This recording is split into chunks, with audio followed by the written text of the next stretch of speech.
The highway stretched flat and endless through the Oklahoma Panhandle, a black ribbon cutting through wheat fields that had turned golden in the September heat. Grace Holloway was driving home from a teachers' conference in Amarillo, her Honda Civic loaded with curriculum binders and the kind of exhaustion that came from 3 days of professional development workshops that could have been emails. She was 54 years old, a widow of 3 years, and she'd been teaching 5th grade at Boise City Elementary for 26 of them. The town was small, population 1,200 on a good day, and most of her former students had children of their own now, some of whom sat in her classroom and called her Mrs. Holloway, the same way their parents had. It was a good life, if a quiet one. The kind of life that didn't make headlines but meant something to the people who lived it. The motorcycle was pulled over on the shoulder about 15 miles outside of town, its rider crouched beside it in a posture that suggested either deep contemplation or serious trouble. Grace slowed as she approached, her foot hovering over the brake, her mind running through all the reasons a woman alone shouldn't stop for a stranger on a deserted highway. But the rider wasn't moving, and the sun was brutal, pushing 100 degrees, the kind of heat that could kill a person if they were stuck in it long enough without water. Grace pulled over. She parked 50 feet behind the motorcycle and sat for a moment, watching. The rider still hadn't moved. She could see now that it was a woman, tall, lean, with short gray hair plastered to her head with sweat. Her leather jacket lay discarded on the ground beside her, and she was wearing a tank top that revealed arms covered in tattoos and skin that had gone an alarming shade of red. Grace got out of the car.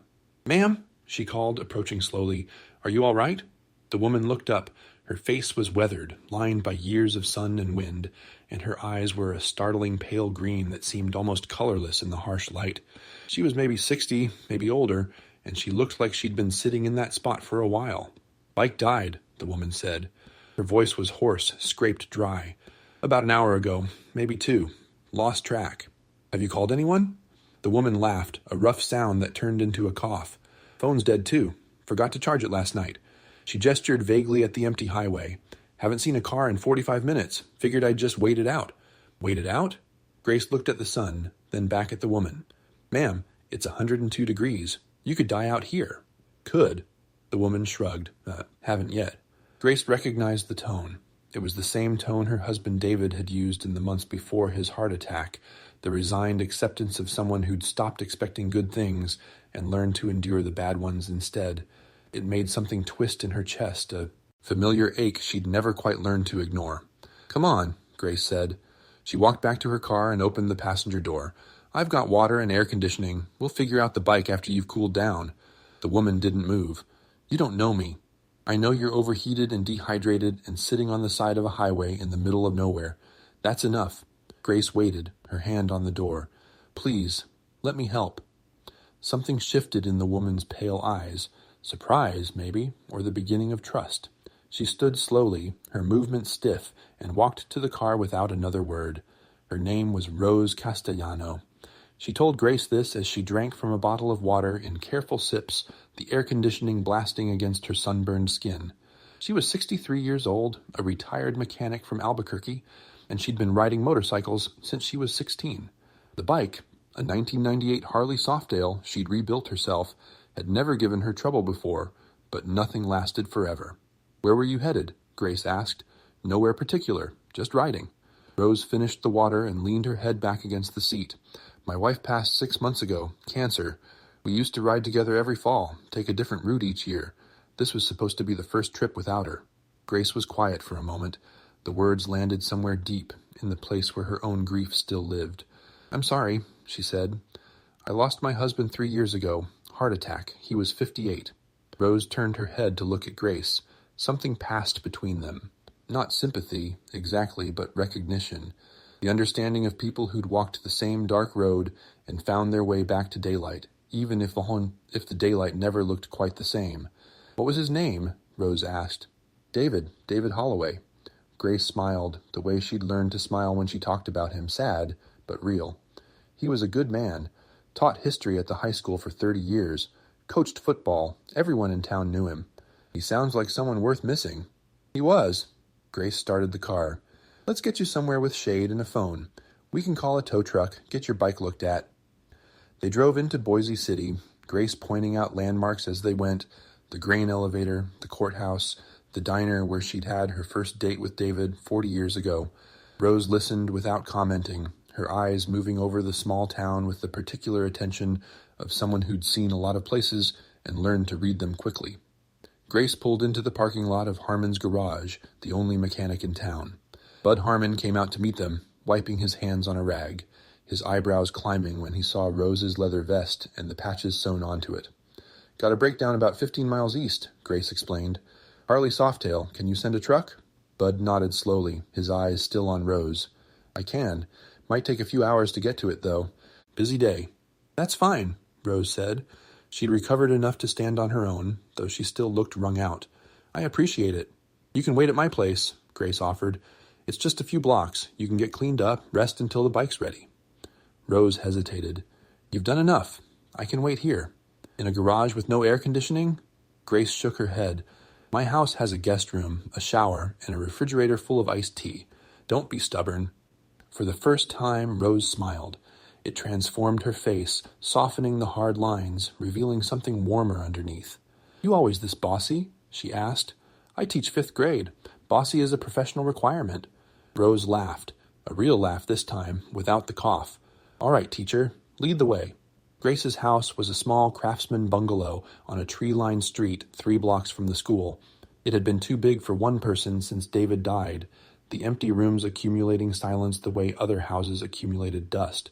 But it was home, and she'd never been able to bring herself to leave. She showed Rose to the guest room, laid out towels, and left her to shower while she made sandwiches in the kitchen. It felt strange, having someone else in the house. Strange, but not unwelcome. The silence felt less heavy with another person breathing it. Rose emerged 20 minutes later, her hair damp, her sunburn already fading to something less alarming. She sat at the kitchen table and ate 2 sandwiches without pausing, then drank 3 glasses of iced tea. "Thank you," she said when she finished, "for stopping, for all of this. You would have done the same." "Maybe." Rose looked at her with those pale green eyes. "But most people wouldn't. Most people would have kept driving." Grace thought about that. She thought about all the cars that had passed Rose on that highway, all the people who'd seen a stranger in trouble and decided it wasn't their problem. "Well," she said, "I'm not most people." Rose nodded slowly. "No, you're not." Bud called 2 hours later. The bike needed a new fuel pump, nothing catastrophic, but the part would have to be ordered from Oklahoma City, 3 days, maybe 4. "I'll find a motel," Rose said when Grace relayed the news. "Don't be ridiculous. The guest room's yours as long as you need it." "Grace, I mean it." Grace held up a hand before Rose could argue. "This house has been too quiet for 3 years. A little company won't kill me." Rose studied her for a long moment. Then she shook her head, a small smile playing at the corner of her mouth. "You're stubborn. You know that?" "I've been told." That night, they sat on the porch and watched the sun go down over the wheat fields, the sky turning shades of orange and pink that looked like something from a painting. Rose talked about her wife, Maria, how they'd met at a rally in San Francisco in 1982, how they'd built a life together in Albuquerque, how the cancer had taken her piece by piece over 18 months until there was nothing left to take. Grace talked about David, the football games and the history lectures, and the way he'd made her laugh even after 35 years of marriage. The morning she'd found him in the kitchen, already gone, the coffee maker still running and his glasses still on his face. They talked until the stars came out and the night turned cool. 2 strangers who'd become something else, connected by grief and chance and a broken-down motorcycle on a highway in the middle of nowhere. Grace didn't know it yet, but Rose Castellano wasn't just a retired mechanic from Albuquerque. She was the former president of the Desert Angels, one of the oldest women's motorcycle clubs in the Southwest. And in the morning, she was going to make a phone call that would change Grace Holloway's life forever. But that night, all Grace knew was that her house didn't feel empty anymore. And for the first time in 3 years, that was enough. Grace woke the next morning to the smell of coffee brewing. She lay in bed for a moment, disoriented, before remembering she had a guest. The clock on her nightstand read 6:15, early, but not unusual for someone who'd spent 26 years getting up before dawn to grade papers and prepare lessons. She pulled on a robe and padded down the hallway to the kitchen. Rose was standing at the counter, 2 mugs already set out, watching the coffee drip with the patience of someone who'd learned to wait for the things worth having. "Hope you don't mind," she said, without turning around. "I'm an early riser, couldn't sleep." "I don't mind at all." Grace sat down at the kitchen table, the same table where she'd eaten breakfast alone for 3 years. "I'm the same way. David used to say I'd wake up before the roosters just to make sure they were doing their job." Rose smiled and poured them each a cup. She brought them to the table and sat across from Grace, her hands wrapped around the mug the same way they'd wrapped around the water bottle the day before, like she needed something to hold on to. "I called my club this morning," Rose said. "Told them what happened, where I am." "Your club?" "The Desert Angels, women's motorcycle club based out of Albuquerque." Rose took a sip of her coffee. "I was president for 12 years before I retired. Still keep in touch with most of the members." Grace nodded slowly, processing this new information. She'd noticed the patches on Rose's vest, but hadn't asked about them. It seemed personal, the kind of thing people shared when they were ready, and not before. "They were glad to hear I was okay," Rose continued. "They worry about me, since Maria." She paused. "I also told them about you." "About me?" "About the woman who stopped on a highway in the middle of nowhere to help a stranger, who brought me to her home, fed me, gave me a place to sleep." Rose's pale green eyes met Grace's. "That kind of thing matters in my world. It matters. A lot." Grace felt her cheeks warm. "I just did what anyone would do." "No, you did what most people won't." Rose set down her mug. "The club wants to thank you, properly. They're talking about riding up here today." "Today?" Grace blinked. "Rose, that's not necessary, really." "I told them the same thing. But Angela, she's the current president. She said kindness like yours deserves an answer. And the Angels have always believed in answering kindness with kindness." Grace didn't know what to say. She thought about her small house, her quiet street, the town where everyone knew everyone and nothing unexpected ever happened. The idea of a motorcycle club showing up seemed almost absurd, like something from a movie instead of real life. "How many people are we talking about?" she asked. Rose hesitated. "Angela said maybe 50, but word spreads fast in our network. Could be more." "More than 50? "Could be." Grace took a long sip of her coffee, buying time to think. Part of her wanted to refuse, to insist that she hadn't done anything worth this kind of response, but another part, the part that had been lonely for 3 years, that had watched her house grow quieter and her life grow smaller, felt something stir, something that felt almost like anticipation. "I have work today," she said finally. "School starts at 8. "That's fine. Angela said they'd arrive around noon. They can meet you there, if that's easier." "At the school?" Rose nodded. "Unless you'd rather they come here." Grace thought about it. She thought about her students, about the small brick building where she'd spent more than half her life, about the parking lot that could barely hold 30 cars on a good day. "The school," she said slowly, "that might actually work." She didn't explain why.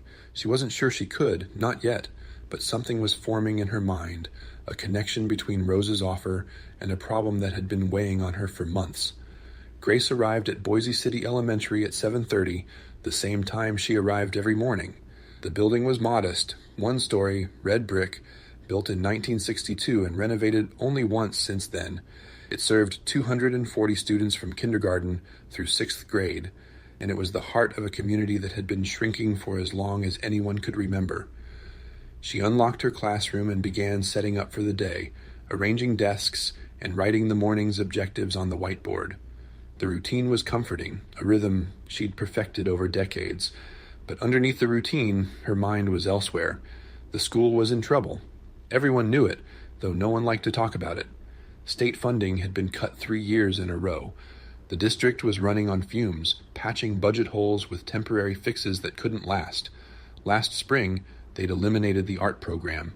This fall, they were talking about cutting music too. The library hadn't bought new books in 2 years. The roof leaked in 3 places. The heating system was older than most of the teachers. And next month, the school board was meeting to discuss consolidation options, a polite way of saying they might close Boise City Elementary entirely and bus the kids 45 minutes to the next town. Grace had been fighting it.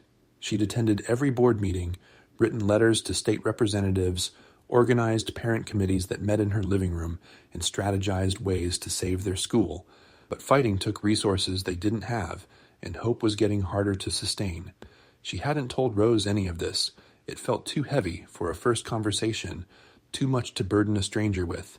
But now, with the Desert Angels on their way, Grace found herself wondering if there might be a connection. The morning passed in its usual blur of lessons and lunch counts and small crises resolved with patience and Band-Aids. At 11:45, Grace stepped outside for recess duty and heard the first distant rumble of engines. By noon, the parking lot was full. They came from the south, a column of motorcycles that stretched back further than Grace could see. They turned into the school entrance in pairs, their engines harmonizing into a single wall of sound that brought teachers to windows and children to fences. The principal, a nervous man named Ted Whitmore, emerged from his office with his phone already in his hand, looking like he wasn't sure whether to call the police or the press. Grace walked out to meet them. Rose was at the front of the column, riding a borrowed bike since hers was still in Bud's shop. She dismounted and pulled off her helmet, her gray hair flattened against her head, her smile wide and genuine. "Grace," she said, "I'd like you to meet some friends of mine." The women poured out of the parking lot like a river breaking its banks. They were young and old, tattooed and plain, wearing leather vests covered in patches that told stories Grace couldn't read. They gathered in front of the school, 100 faces turning toward her with expressions of warmth and curiosity. A tall woman with silver hair and sharp cheekbones stepped forward. She walked with the easy authority of someone accustomed to leading, and when she extended her hand, her grip was firm and sure. "Angela Reyes," she said, "president of the Desert Angels. Rose told us what you did for her." "I didn't do much," Grace said. "Just stopped to help." "You stopped when no one else would. You opened your home to a stranger. You treated her like family." Angela's eyes were dark and serious. "In our world, that's not much. That's everything." Behind her, the crowd murmured agreement. Grace felt the weight of their attention, the collective focus of 100 women who'd ridden hours to be here, and she didn't know what to say. "We wanted to thank you," Angela continued, "but Rose also told us something else. About your school." Grace looked at Rose, who shrugged. "I saw the flyers on your kitchen table," Rose said. "The ones about the budget cuts, the board meeting. I asked around this morning. Talked to some people in town." She paused. "Grace, why didn't you tell me?" "Tell you what?" "That you're about to lose everything you've spent your life building." The words hit Grace harder than she'd expected. She'd been holding the fear at arm's length for so long, refusing to let it become real, that hearing it spoken aloud felt like a crack in a dam she'd been desperately trying to hold. "It's not your problem," she said quietly. "You have your own grief to carry. I didn't want to add to it." Rose stepped closer. Her voice was gentle but firm. "You helped me when you didn't have to. Now let us help you." Angela raised her hand, and the crowd fell silent. "The Desert Angels have chapters across 6 states, she said. "We've got lawyers, accountants, business owners, nurses, teachers. We've got resources. And more than that, we've got reach." She looked at the school behind Grace, at the red brick building with its leaking roof and its uncertain future. "Tell us what you need. Tell us how we can help. And let's see what 100 women on motorcycles can do for a town that's about to lose its heart." Grace looked at the crowd, at the faces watching her with patience and determination. She thought about the school board meeting next month, about the parents who'd stopped believing things could change, about the children who didn't know their futures were being decided in rooms they'd never see. And she made a decision. "Okay," she said, "let me tell you about Boise City Elementary. They gathered in the school gymnasium, the only space large enough to hold them all." Grace stood at the front, flanked by Rose and Angela, facing a sea of leather vests and attentive faces. Principal Whitmore hovered near the door, still looking like he wasn't sure what was happening, but afraid to interrupt it. Grace told them everything. She told them about the budget cuts that had started 5 years ago and never stopped, about the state funding formulas that penalized rural districts for being small, for being remote, for existing in places where the population was shrinking instead of growing. She told them about the art teacher they'd lost, the music program on the chopping block, the library that had become a room full of outdated books no one could afford to replace. She told them about the roof that leaked every time it rained, about the heating system that broke down twice last winter, about the buses that were older than some of the drivers. She told them about the parents who worked 2 jobs and couldn't make it to board meetings, about the teachers who bought supplies with their own money because the budget couldn't cover basics. And she told them about the consolidation plan, the proposal to close Boise City Elementary and send every child in town on a 90-minute round trip to the next district over. For some of these kids, this school is the only stable thing in their lives, Grace said. Her voice was steady, but her hands weren't quite.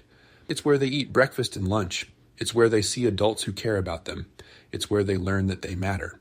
She paused. If we close, some of them will be fine. They'll adapt, but some of them won't. Some of them will fall through the cracks and we'll lose them.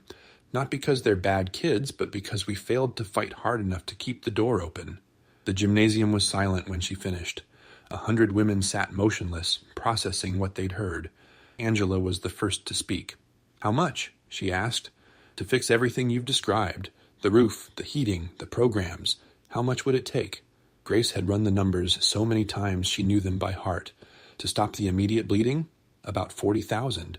To really fix things, to bring the building up to code, restore the programs, build a cushion that would keep us safe for a few years, probably closer to 200.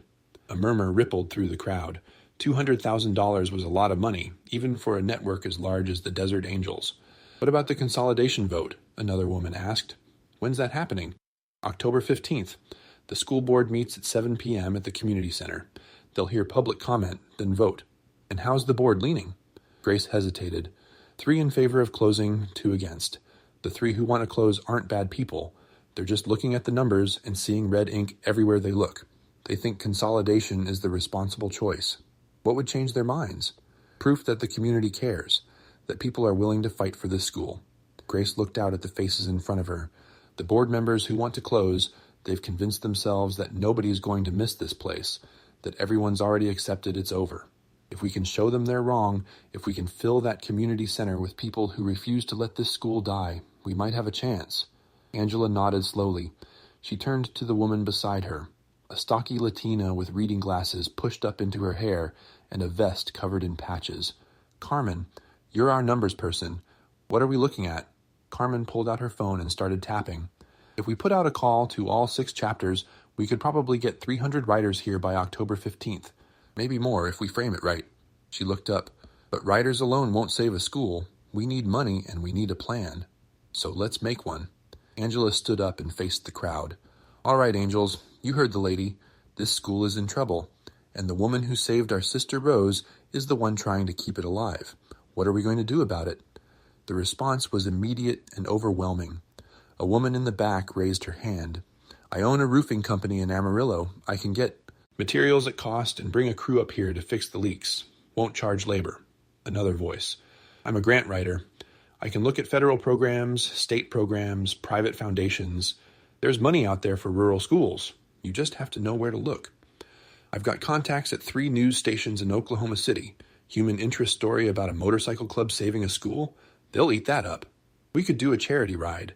Registration fees, merchandise, sponsors. The Angels have done them before. We raised $60,000 for the women's shelter in Tucson last year. The ideas came faster than Grace could track. Women pulled out phones and notebooks, forming clusters, dividing tasks. Within 20 minutes, the gymnasium had transformed into a command center, with Angela at the hub and Rose translating between the bikers and the bewildered school staff who'd wandered in to see what was happening. Grace found herself pulled into conversation after conversation. The grant writer wanted to see the school's budget history. The roofer wanted to inspect the building.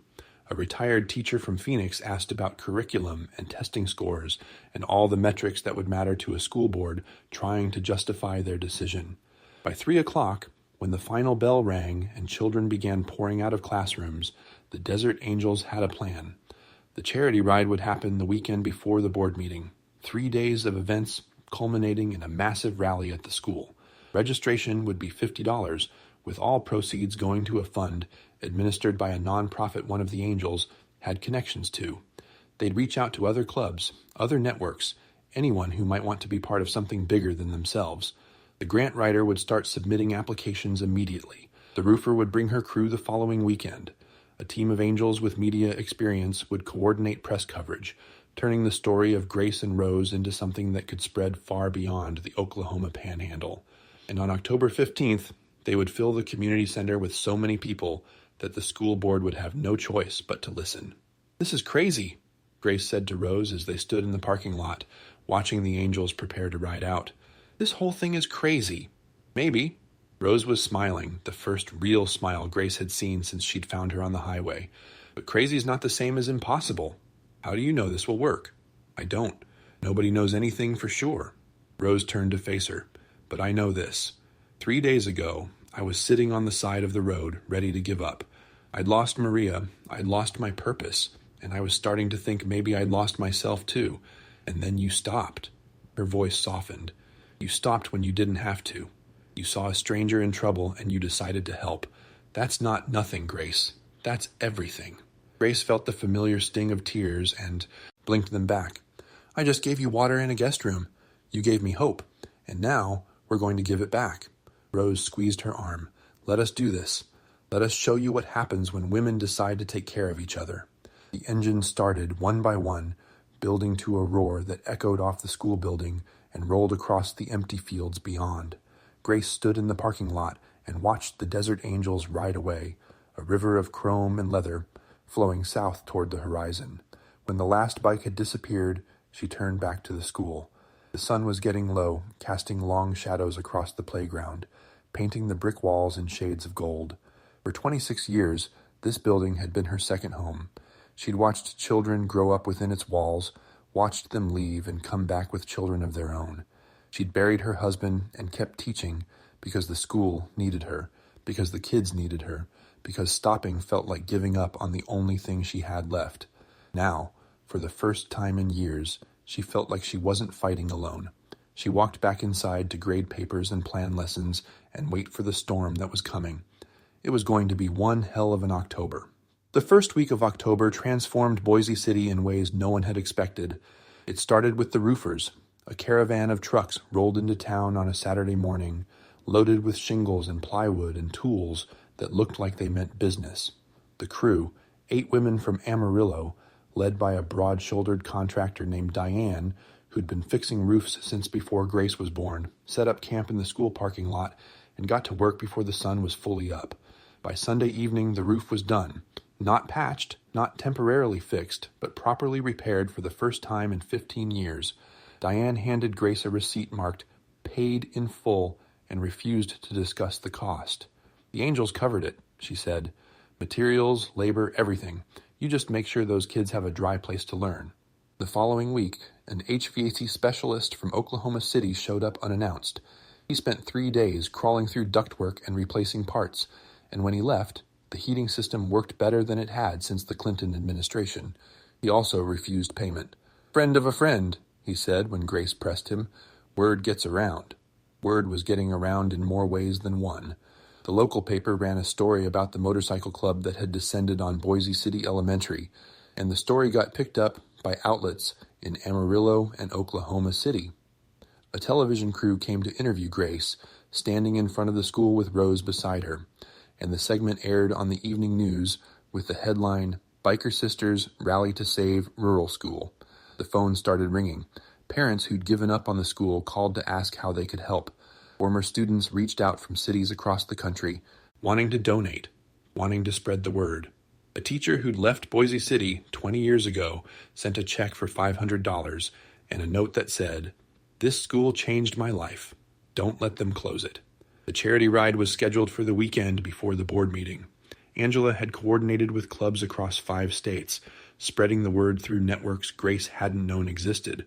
What had started as a thank you visit from one motorcycle club had become something larger, a movement, almost, built on the idea that small towns and small schools were worth saving. Grace threw herself into the preparations. She worked with Carmen, the grant writer, to submit applications to every foundation they could find. She organized parent meetings, reaching out to families who'd been too exhausted or too discouraged to engage before. She drafted talking points for the board meeting, practiced them in front of her bathroom mirror, and tried to believe that words could change minds that had already been made up. Rose stayed in Boise City. Her bike had been fixed within the week, but she showed no signs of leaving. She'd moved from Grace's guest room to a rented apartment above the hardware store, and she'd become a fixture in town, helping with preparations, running errands, sitting in the diner, and talking to anyone who wanted to know what the Desert Angels were planning. "You don't have to stay," Grace told her one evening. They were sitting on Grace's porch again, watching the sun go down. a ritual that had become familiar. You came here to ride, to grieve. I'm keeping you from that. You're not keeping me from anything. Rose's voice was calm, certain. I came here looking for something, and I found it. Just not the something I expected. What did you find? Rose was quiet for a moment. She looked out at the wheat fields, golden in the fading light, stretching toward a horizon that seemed infinitely far away. Purpose, she said finally. After Maria died, I didn't know what to do with myself. We'd been together 40 years. Every plan I had, every dream, she was part of it. And then she was gone, and I was just empty. She turned to look at Grace. But this, helping you, helping this school, it reminds me why I started writing in the first place. Not to run away from things, but to find them, to connect with people, to be part of something bigger than myself. Grace understood. She understood in a way she couldn't have before David died, before she'd learned what it meant to lose the person who gave your life shape. Grief was a solitary thing, but healing didn't have to be. I'm glad you stayed, she said. Me too. The weekend of the charity ride arrived with perfect weather, clear skies, mild temperatures, the kind of October days that felt like a gift. Grace woke at dawn on Saturday and drove to the school, where volunteers were already setting up registration tables and arranging vendor booths along the edge of the parking lot. The first bikes arrived at 8. By 9, the parking lot was full. By 10, the overflow had spilled onto the football field, the church lot across the street, every available patch of flat ground within a quarter mile of the school. They came from New Mexico and Texas, from Colorado and Kansas, from places Grace had never heard of, and places she'd only seen on maps. They came in leather vests covered with patches, Desert Angels, Iron Roses, Sisters of the Road, clubs with names that sounded like poetry and histories that stretched back decades. They came because Angela had asked, because Rose had asked, because somewhere along the chain of communication, the story of a teacher who stopped for a stranger had touched something that needed touching. 200 bikes became 300, then 4. By noon, the count had passed 500, and more were still arriving. Grace stood in the middle of it all, overwhelmed in a way that felt like drowning and flying at the same time. Women she'd never met hugged her, thanked her, pressed cash into her hands, and refused to take it back. They bought merchandise, T-shirts and patches, and bumper stickers that read, "Save Boise City Elementary," until the supply ran out and someone had to make an emergency run to the print shop in Guymon to make more. The registration fees alone totaled over $30,000. The merchandise sales added another 12. The silent auction, donated items from businesses across 5 states, brought in 8,000 more. And then there were the checks, handed over quietly, folded into envelopes, slipped into the donation box without fanfare. By the end of the weekend, the total stood at just over $94,000. Grace stared at the number, written on a whiteboard in the school gymnasium, and couldn't make it feel real. "That's not counting the grants," Carmen said, appearing at her elbow with a tablet in her hand. "We've got 3 applications pending, 2 federal, 1 private foundation. If even one of them comes through, you're looking at another 50 to 75,000. And the media coverage," Angela added. She was standing nearby, arms folded, a satisfied smile on her face. "The story's gone national. I've had calls from outlets in New York, Los Angeles, Chicago. Everyone wants to talk about the motorcycle club that saved a school." "We haven't saved it yet," Grace said quietly. "The board still has to vote." "They will. And when they do, they're going to see a community center packed with people who care about this school." Angela put a hand on Grace's shoulder. "You've done the hard part, Grace. You've shown them that Boise City Elementary matters. Now let's make sure they can't pretend otherwise." The night before the board meeting, Grace sat alone in her classroom. The building was quiet, the hallways dark, the only sound the hum of the newly repaired heating system. She looked at the desks arranged in careful rows, at the alphabet posters on the walls, at the reading corner where generations of children had discovered that books could take you anywhere. She thought about David, who'd taught in the building next door for 30 years. She thought about her students, past and present, the ones who'd made it and the ones who'd struggled, the ones who came back to visit, and the ones she never heard from again. She thought about Rose and Angela and the hundreds of women who'd ridden into this small town and decided it was worth fighting for. Tomorrow, she would stand in front of the school board and make the case of her life. Tomorrow, the future of Boise City Elementary would be decided by 5 people in a room that might or might not be full of supporters. But tonight, she sat in the dark and let herself believe that maybe, just maybe, they had a chance. The community center was standing room only by 6:30. Grace arrived early, clutching a folder of notes she'd memorized days ago, and found the parking lot already overflowing. Cars lined the streets for 3 blocks in every direction, and the rumble of motorcycle engines announced a steady stream of arrivals. By the time the doors opened, there were more people waiting outside than the building could hold. They came from Boise City and beyond, parents and teachers and business owners, farmers who'd taken time away from harvest, grandparents who remembered when the school had been built. They came wearing T-shirts from the charity ride, carrying signs that said, "Save our school and Boise City strong." And woven through the crowd, impossible to miss, were the Desert Angels, 200 women in leather vests, their presence a statement that required no words. Rose found Grace near the entrance and squeezed her hand. "You ready?" "No." Grace managed a shaky smile. "But I'm going to do it anyway. That's all any of us can do." The board meeting began at 7 o'clock sharp. The 5 members sat at a long table at the front of the room. 3 men and 2 women, all of them looking slightly stunned by the size of the crowd.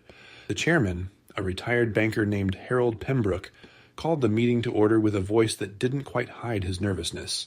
They worked through the agenda items in record time, everyone aware that the real business was yet to come. When Harold finally announced the public comment period on the consolidation proposal, the room went still. Grace was the first to speak. She walked to the podium on legs that felt like they belonged to someone else, and looked out at the faces watching her. Her students' parents, her colleagues. Rose, standing near the back with Angela, her pale green eyes steady and encouraging. 500 people who'd shown up because they believed this school was worth saving. She took a breath and began. 26 years ago, I walked into Boise City Elementary as a first-year teacher with no idea what I was doing. I was 28 years old, fresh out of college, and I'd never lived in a town with fewer than 50,000 people. She paused. I didn't plan to stay. I figured I'd put in a few years, get some experience, and move on to somewhere bigger, somewhere that mattered. The room was silent, every eye fixed on her. But something happened that first year. I met a student named Tommy Reeves. He was in my class, 5th grade, just like I teach now. He was smart, curious, always asking questions, but he came from a hard home. His father drank, his mother worked nights. Most days he came to school hungry, wearing clothes that didn't fit, carrying burdens no 10-year-old should have to carry. Grace's voice caught. She steadied herself and continued. I stayed late with Tommy. I made sure he had breakfast. I bought him school supplies when his family couldn't afford them. And at the end of that year, he wrote me a letter. He said... She stopped. The words lodged in her throat. He said I was the first adult who'd ever made him feel like he was worth something. She looked at the board members, meeting each of their eyes in turn. Tommy Reeves is a doctor now. He works at a hospital in Tulsa. He came back last year to visit, and he told me that everything he'd accomplished started in my classroom. Not because I was special, but because this school was here. Because this building existed. Because when he needed a safe place, he had one. The crowd stirred, murmurs of recognition rippling through the room. I could tell you 100 stories like Tommy's, Grace said. I could tell you about the kids who discovered they loved reading in our library before we ran out of money for new books. About the ones who found their voice in the choir before we cut the music program. About the ones who learned they could create something beautiful in art class before we eliminated that too. Her voice hardened. I could tell you about the parents who work 60 hours a week and depend on this school to give their children stability. About the teachers who spend their own money on supplies because the budget doesn't cover basics. About the bus drivers and cafeteria workers and custodians who show up every day because they believe in what this school represents. She turned to face the board directly. You have a choice tonight. You can look at the numbers and decide that Boise City Elementary is too small, too poor, too much trouble to keep alive. You can vote for consolidation and tell yourselves it's the responsible thing to do. She paused. Or you can look at this room, at the 500 people who showed up on a Tuesday night to fight for their school, and recognize that some things can't be measured in spreadsheets. Grace pulled a sheet of paper from her folder. In the past 3 weeks, this community has raised over $94,000 to support this school. We have pending grants that could add another $75,000. Volunteers have repaired our roof, fixed our heating system, and donated supplies that will last for years. And there are 200 women from a motorcycle club in this room who rode here from 5 different states because they believe that what happens in Boise City matters. She set the paper down and looked at the board members one final time. We are not asking you to save us. We are telling you that we've already started saving ourselves. All we need is for you to get out of the way. The room erupted. Applause thundered off the walls, rising and swelling until it seemed like the building itself might shake apart. Grace stepped back from the podium, her hands trembling, her heart pounding. One by one, others took her place. Parents spoke about what the school meant to their families. Teachers described the difference they'd seen in students who might have fallen through the cracks anywhere else. A teenage girl who'd graduated 3 years ago drove back from college to talk about how her 3rd grade teacher had taught her to believe in herself. And then Rose Castellano walked to the podium. The room quieted. The woman in the leather vest, with her gray hair and pale green eyes, looked out at the crowd and then at the board. "I'm not from here," she said. "I don't have children. I've never set foot in this school before last month. By every measure, I shouldn't care what happens tonight." She paused. "But 5 weeks ago, I broke down on a highway outside of town. I was alone, I was grieving, and I was ready to give up. And a woman I'd never met stopped her car and saved my life." Rose turned to look at Grace. "That woman is a teacher at this school. She's spent 26 years showing up for other people's children, and she did the same thing for me, a stranger on the side of the road." Rose faced the board again. "I've ridden motorcycles for 47 years. I've been to every state in this country. And I can tell you that what Grace Holloway did, what this community is doing, is rare. It's precious. It's the kind of thing that makes a place worth fighting for." Her voice dropped, but it carried to every corner of the room. Don't be the people who let it die. The vote came at 9:43.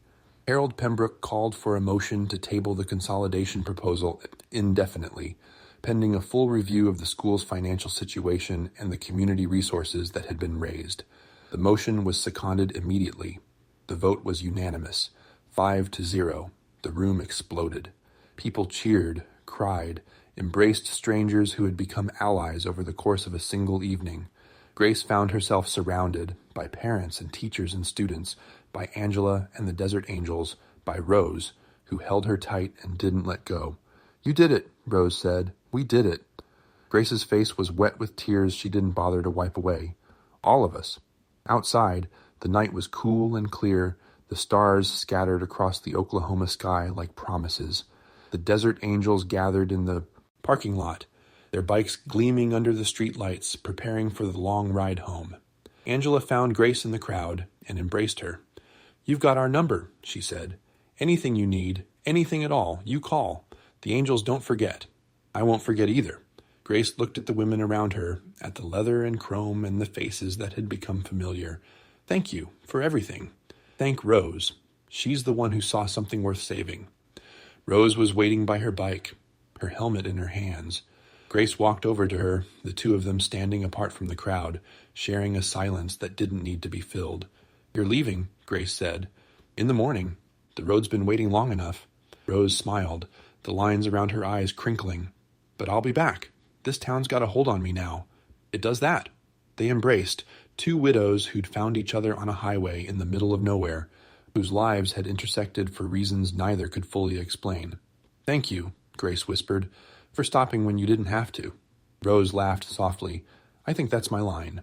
The engines started one by one, building to a roar that echoed through the empty streets of Boise City. Grace stood in the parking lot and watched the Desert Angels ride away, their taillights disappearing into the darkness, carrying with them a story that would be told for years.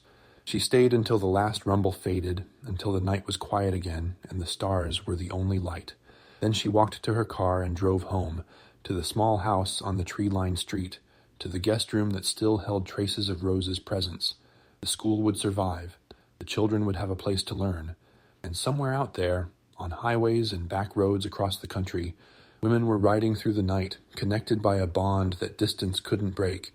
Grace sat on her porch and watched the sky lighten toward dawn. She thought about David, about how proud he would have been. She thought about Tommy Reeves and all the students who'd come after him.